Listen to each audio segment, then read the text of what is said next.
અંકલેશ્વર શહેરમાં ONGC road પર Sargam complex સામે આવેલ પટેલ ઓટો કન્સલ્ટન્ટ્સના સંચાલકે માર્કેટિંગ માટે રિયલ લાઈફની રીલ બનાવવાના પ્રયાસમાં ગુનાહિત કૃત્ય જેવા દ્રશ્યો રજૂ કર્યા હતા.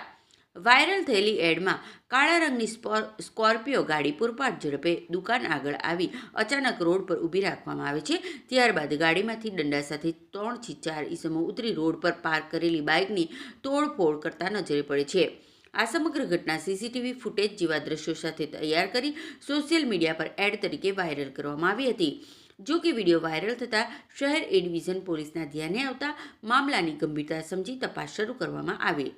પોલીસે વાયરલ વિડીયોના આધારે પટેલ ઓટો કન્સલ્ટન્ટ્સના સંચાલક તેમજ આ વિડીયો બનાવનાર જહાંગીર સિરાજ ભૈયા, ઝેડ જહીદ ખાન પટેલ, મિનાજ બાબુભાઈ પટેલ, શહેબાઝ સબીરભાઈ વોરા અને એજાજ અયુબ પટેલ વિરુદ્ધ જાહેરનામા ભંગ બદલ લોકોની જિંદગી જોખમમાં મૂકી માર્ગ પર અડચણરૂપ વાહન પાર્ક કરવું સહિત ગુનાઓ નોંધી તમામની ધરપકડ કરી કાયદેસરની કાર્યવાહી હાથ ધરી હતી.